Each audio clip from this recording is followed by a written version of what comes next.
सत्य के सभी पहलू एक ही साथ सत्य होते, उनमें चुनाव का सवाल नहीं। जिसने जैसा देखा उसने वैसा कहा। उपनिषद की बात ठीक ही है, क्योंकि सत्य के मार्ग पर चलना जोखिम की बात है, बड़ी जोखिम। क्योंकि भीड़ असत्य में डूबी है और तुम सत्य के मार्ग पर चलोगे तो भीड़ तुम्हारा विरोध करेगी। भीड़ तुम्हारे मार्ग में हजार तरह की बाधाएं खड़ी करेगी।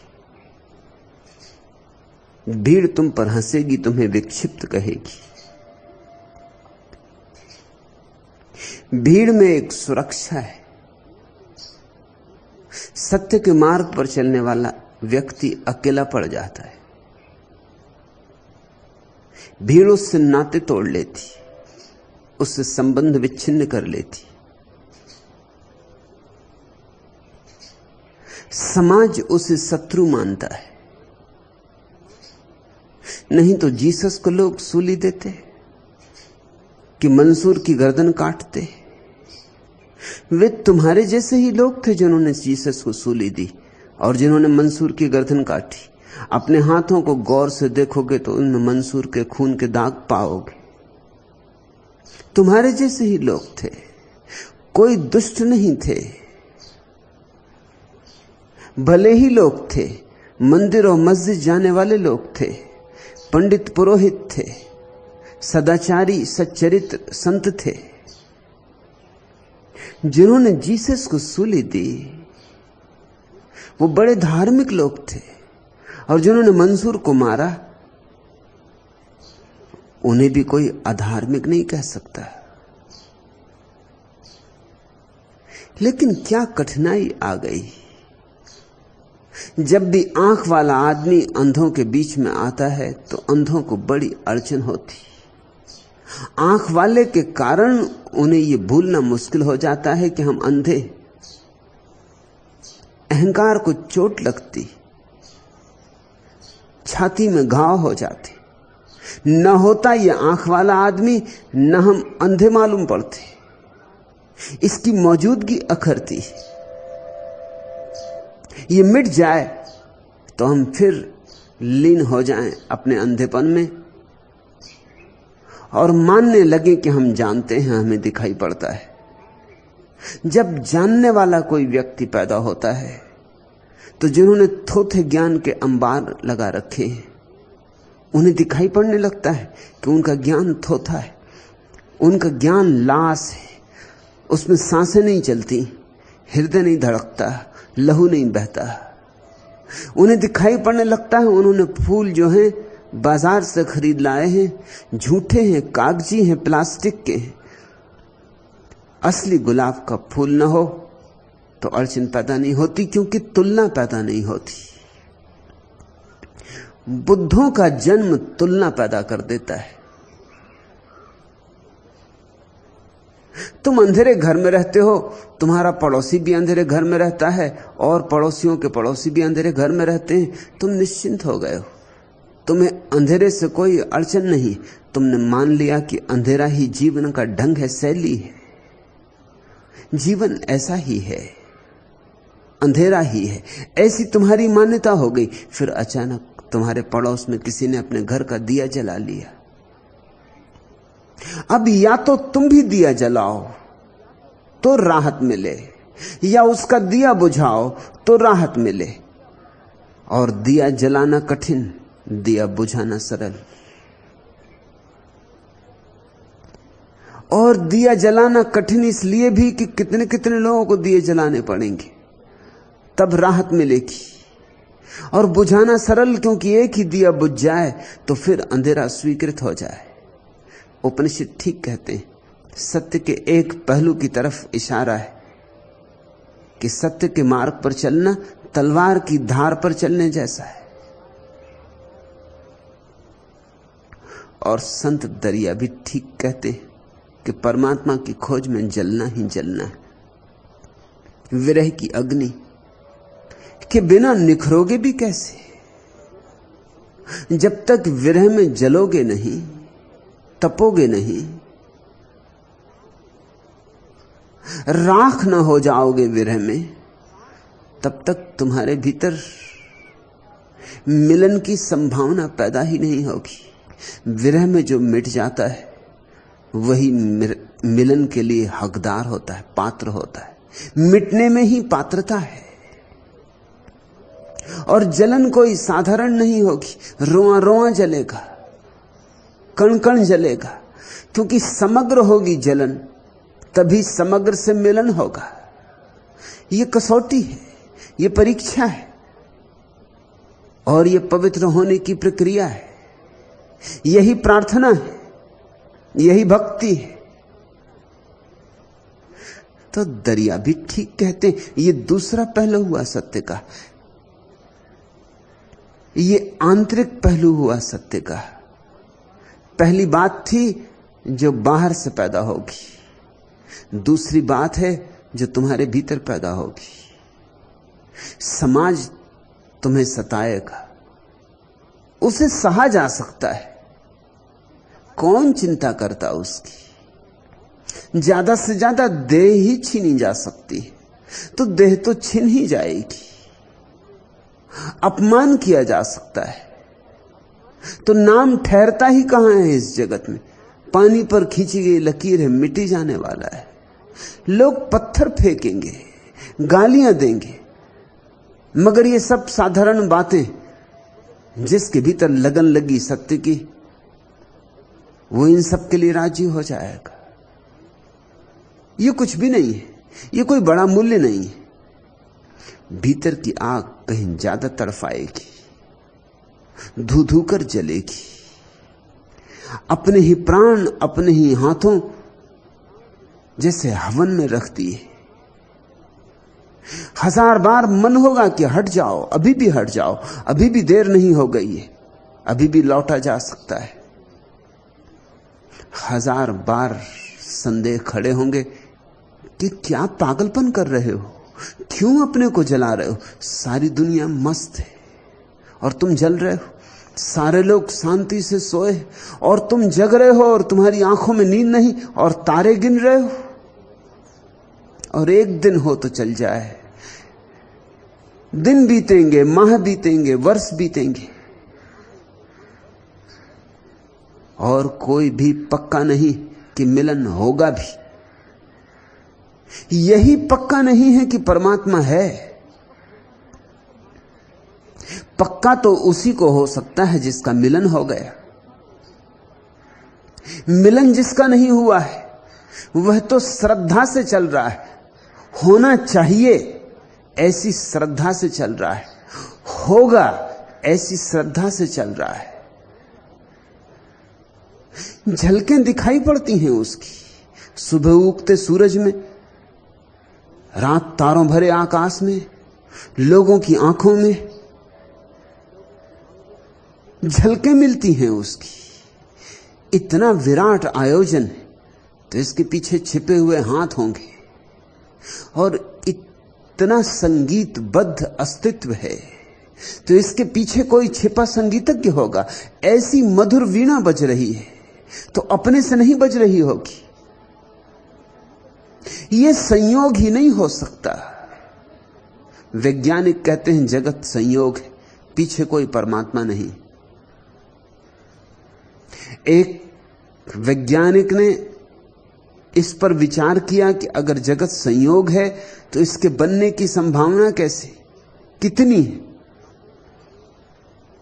उसने जो हिसाब लगाया वो बहुत हैरानी का है। उसने हिसाब लगाया है 20 अरब बंदर 20 अरब वर्षों तक 20 अरब टाइपराइटरों पर खटापट खटापट करते रहे तो संयोग है कि शेक्सपियर का एक गीत पैदा हो जाए। संयोग है। 20 अरब बंदर 20 अरब वर्षों तक 20 अरब टाइपराइटरों को ऐसे खटर-पटर करते रहे तो कुछ तो होगा ही। लेकिन शेक्सपियर का एक गीत पैदा करने में इतनी 20 अरब वर्षों की प्रतीक्षा करनी होगी।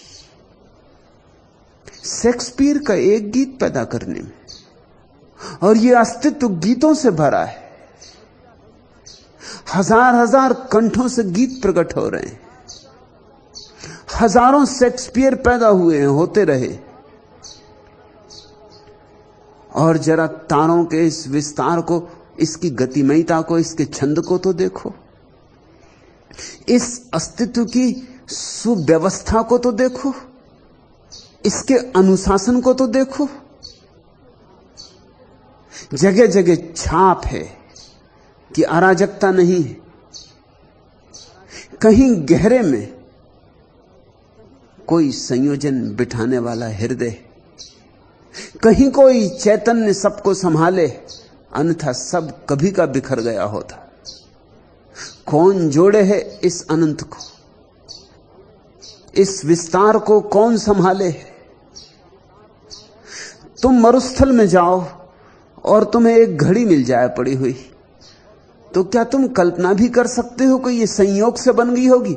हजारों हजारों साल में, लाखों लाखों साल में, करोड़ों करोड़ों साल में पदार्थ मिलता रहा, फिर एक घड़ी बन गया।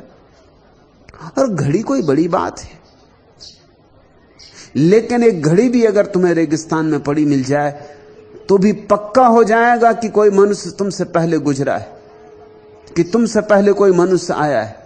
घड़ी सबूत है। घड़ी अपने आप नहीं बन सकती। घड़ी नहीं बन सकती तो ये इतना विराट अस्तित्व कैसे बन सकता है?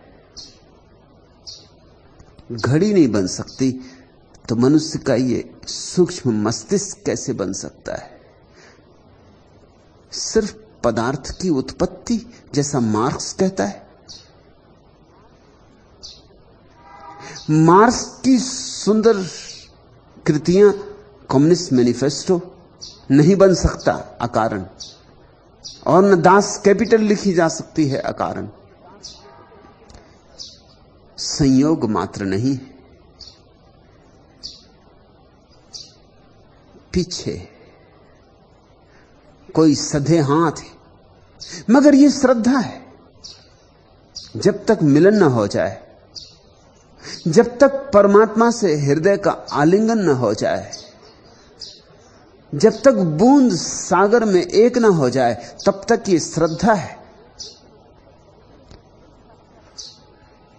श्रद्धा सम्यक है, सार्थक है, मगर श्रद्धा श्रद्धा है, अनुभव नहीं।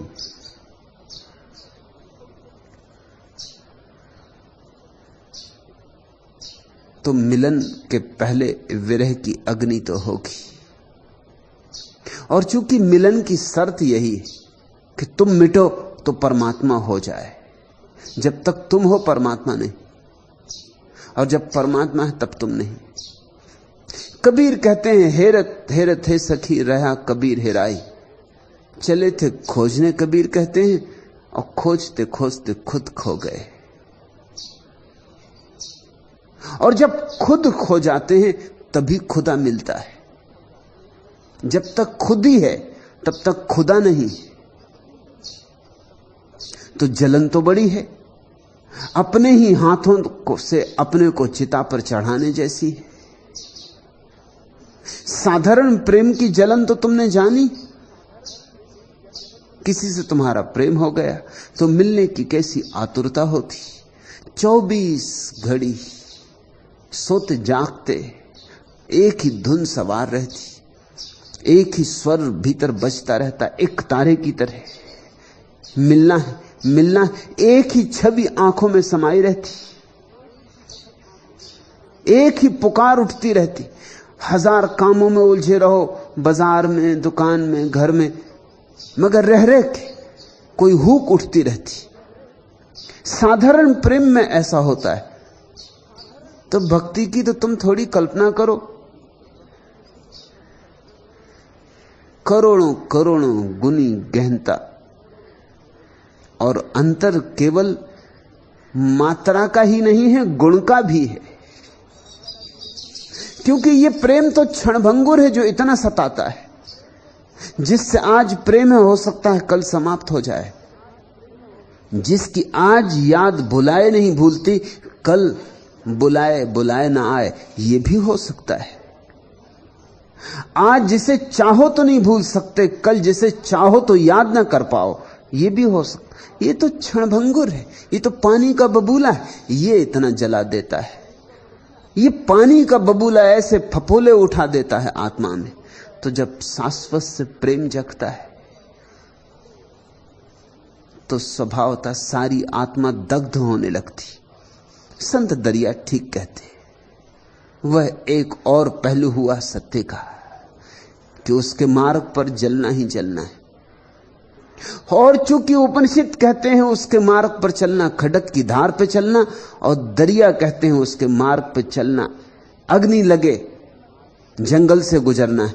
इसीलिए मैं तुमसे कहता हूं नाचते जाना, गाते जाना, नहीं तो रास्ता काट ना पाओगे। जब तलवार पर ही चलना है तो मुस्कुरा के चलना, मुस्कुराहट ढाल बन जाएगी। नाच सको तो तलवार की धार मर जाएगी, गीत गा सको तो आग भी शीतल हो जाएगी। चूंकि उपनिषद सही, चूंकि दरिया सही, इसलिए मैं सही। जाओ नाचते गाते गीत गुनगुनाते। ये तीसरा पहलू, जब उस परमात्मा से मिलने चले हैं तो उदास उदास क्या। साधारण प्रेमी से मिलने जाते हो तो कैसे सच के जाते हो। देखा किसी स्त्री को अपने प्रेमी से मिलते जाते वक्त कितनी सजती, कितनी संवरती।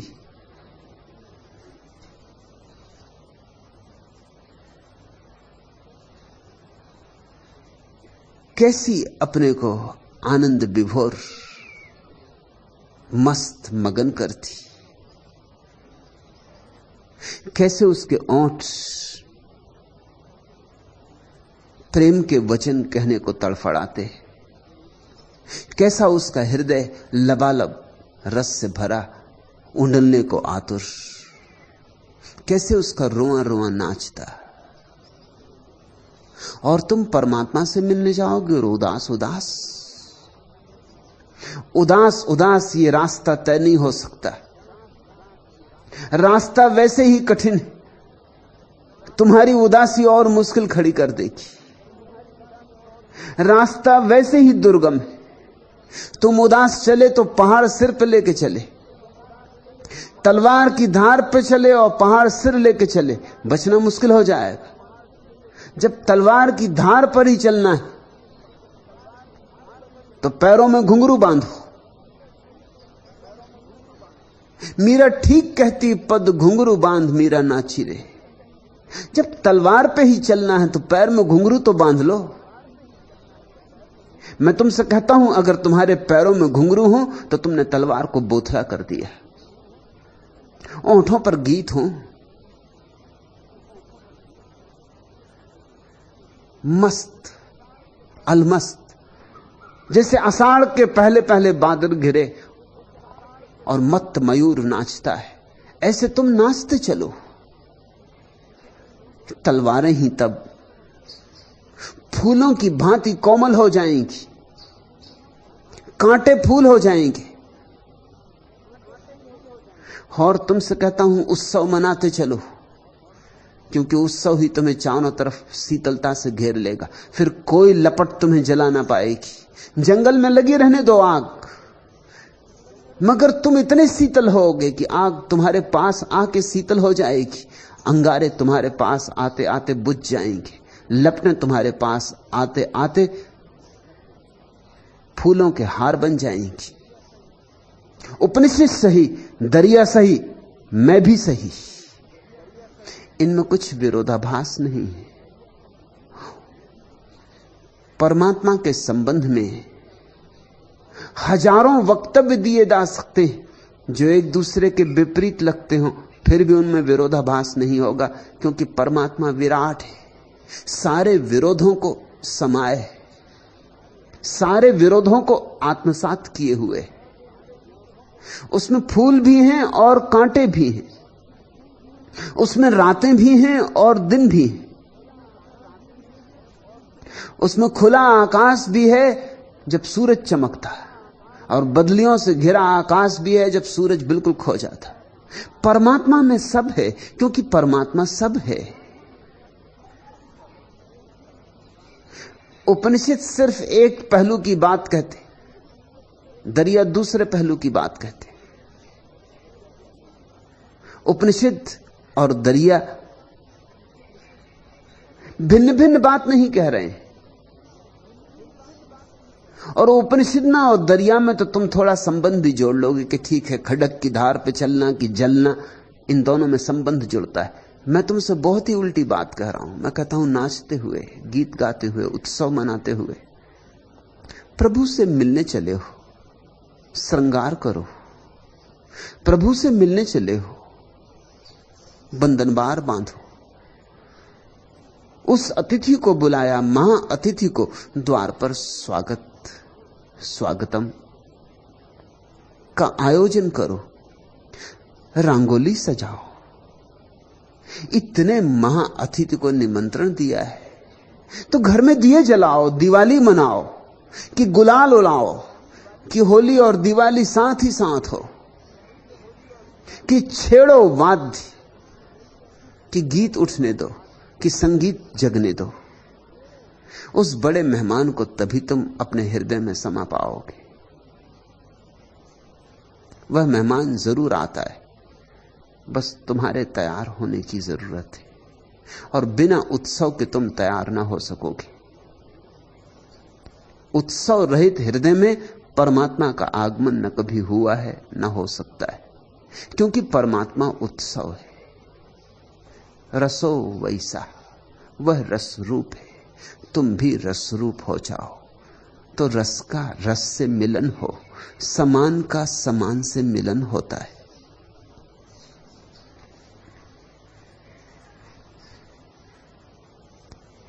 दूसरा प्रश्न, वो नगमा बुलबुले रंगी नवा एक बार हो जाए, कली की आंख खुल जाए, चमन बेदार हो जाए। निर्मल चैतन्य,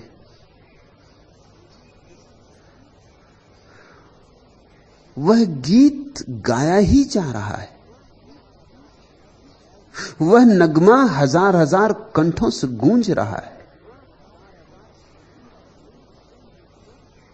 अस्तित्व का कण कण उसे ही दोहरा रहा है, उसका ही पाठ हो रहा है चारों दिशाओं में, अहिर्निश।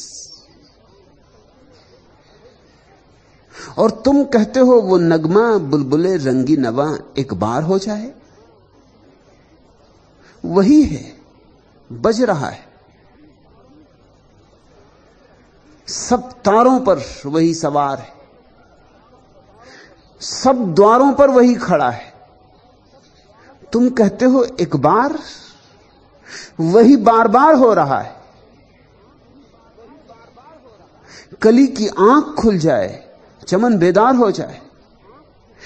कलियां खिल गई हैं, चमन बेदार है, तुम बेहोश हो।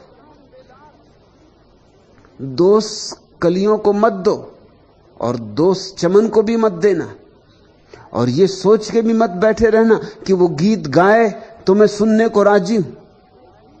वह गीत गा ही रहा है, वह गीत है, वह बिना गाए रह ही नहीं सकता। कौन पक्षियों में गा रहा है, कौन फूलों में गा रहा है, कौन हवाओं में गा रहा है।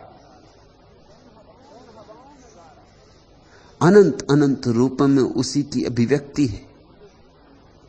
लेकिन अक्सर हम ऐसा सोचते, निर्मल चैतन्य ही ऐसा सोचते, ऐसा नहीं।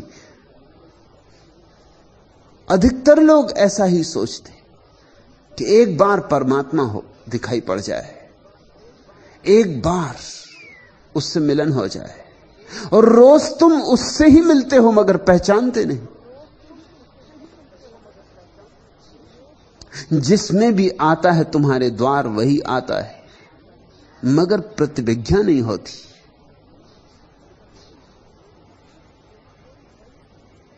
उसके अतिरिक्त यहां कोई है ही नहीं।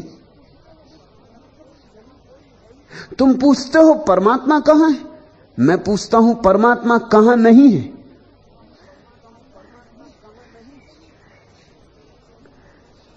लेकिन हम बहाने खोजते, हम कहते हैं गीत बजता, जरूर हम सुनते। ये नहीं सोचते कि हम बहरे, क्योंकि अगर हम कहें हम बहरे हैं तो फिर कुछ करना पड़े, जिम्मेवारी अपने पे आ जाए। कहते हैं सूरज निकलता तो हम दर्शन करते, झुक जाते सूर्य नमस्कार में। ये नहीं कहते कि हम अंधे या कि हमने आंखें बंद कर रखी, क्योंकि ये कहना कि हमने आंखें बंद कर रखी हैं, फिर दोष तो अपना ही हो जाएगा। और जब दोष अपना हो जाएगा तो बचने का उपाय कहां रह जाएगा। सूरज नहीं निकला, इसलिए हम करें तो क्या करें। सितार नहीं बजी उसकी, तो हम करें तो क्या करें। फूल नहीं खिले उसके, तो हम नाचें तो कैसे नाचें। बहाने मिल गए, सुंदर बहाने मिल गए।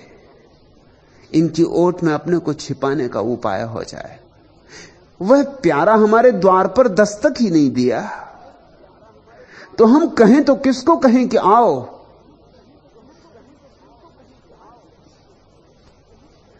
हम द्वार किसके लिए खोलें, दस्तक तो दे। हम ये पलक पावड़े किसके लिए बिछाएं, उसका कुछ पता तो चले, कम से कम पग ध्वनि तो सुनाई पड़े। ये मनुष्य की तरकीबें, ये तरकीबें हैं अपने को बचा लेने की।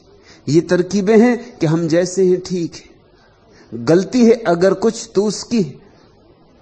कली की आंख खुलती तो चमन तो बेदार होने को राजी था, कली की आंख नहीं खुलती, चमन बेदार कैसे हो। और मैं तुमसे कहता हूं हजारों हजारों कलियों की आंखें खुली,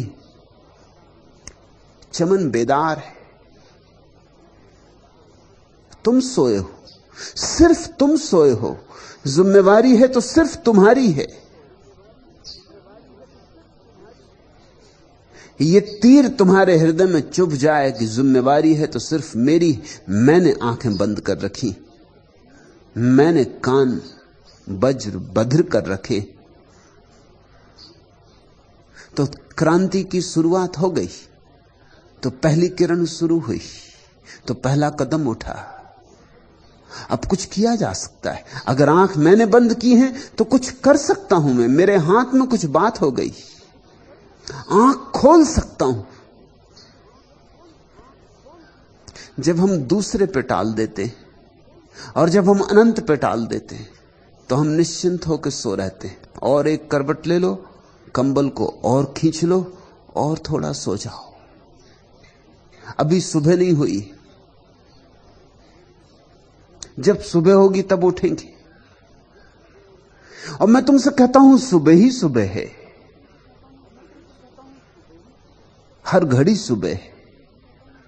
सूरज निकला है, परमात्मा तुम्हारे द्वार पे दस्तक दे रहा है। तुम सुनते नहीं, तुम सुन सको इतने शांत नहीं। तुम्हारे भीतर बड़ा शोरगुल है, तुम्हारे भीतर बड़ा तूफान है, बड़ी आंधियां, बवंडर विचारों के, वासनाओं के। तुम्हारी आंखें बंद है पांडित्य से, शास्त्रों से, तथाकथित ज्ञान से। तुम्हारी आंखों पे इतनी किताबें कि बेचारी आंखें खुलें भी तो कैसे खुलें। किसी की आंख वेद से बंद है, किसी की कुरान से, किसी की बाइबल से। तुम इतना जानते हो इसलिए जानने से वंचित हो। थोड़े अज्ञानी हो जाओ। मैं तुमसे कहता हूं थोड़े अज्ञानी हो जाओ। मैं अपने सन्यासियों को अज्ञानी होना सिखा रहा हूं।